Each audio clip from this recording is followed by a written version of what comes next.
Because mathematically speaking, one guy's had an outlier. If you could push some more guys up, your overall average will rise, right? Now let's move to the bottom 25%. Another thing that I've noticed is that managers today are struggling because, Robin, as we get automation and as we get reduced budgets, the span of control thing has gone out of control. There used to be a time when the people used to tell me the magic number is 6, the magic number is 7. Someone told me magic number is 11. I am now seeing sales managers running enterprise level teams with 25 people. And it just makes me ask myself, wow, even if you dedicate 2 hours per week, where are you going to get 50 hours per week from to handle those 25 people? That's mathematically impossible. And then you tell me I work 80 hours. Well, you work 80 hours because you have a defunct and a system which is devoid of logic when you set it up like that. And I think that's what I would argue. Now, the 50% in the middle are the ones that actually need the most focus. And today, my only guidance to people is focus on mindset more than on technique.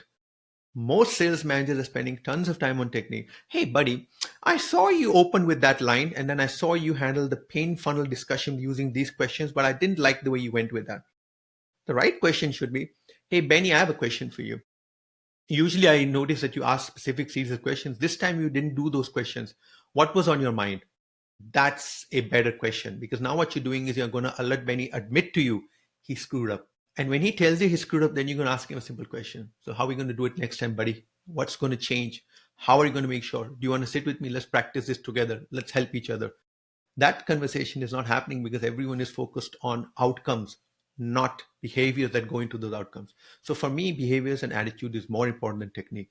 Technique can be learned and unlearned, but behavior and attitude need constant. Yeah, you and I are on the same page on the process can be taught, but you need the mindset to be there so you can work with something, because process, product, information, all that stuff can be taught.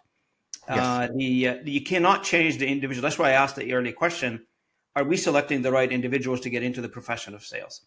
Not because you were an engineer at some point and then you found out you're an outgoing person, then you become a salesperson. They may not congeal together. They may not work together. Your previous job as an engineer, sometimes it works, sometimes it doesn't, but likely not. There's a truth in what you're saying, because Robin, if you look at the maths, right, if we say that 57% people leave, we have to assume that not all of them are from stress or burnout. Some of them may just be bad performers, right? I'll admit to that.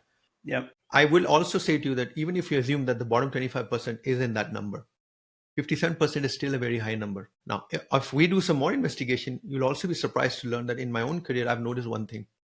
I've dealt with, I would say, at least 50 salespeople that were PIP'd and then given the marching orders. Of those 50, 55, I'm literally going to give you the names. If I look at them on LinkedIn today, they're all doing very well. They're all at sales director, VP level. They just had to do very well at some different point in the game. Now, did they leave the sales function? Not necessarily, but did they do something to change themselves? Most likely they did. But at the same time, and I'll be very man enough to admit, 50% of the achievement by the top 25% is also a function of just sheer luck, great territory, and the market.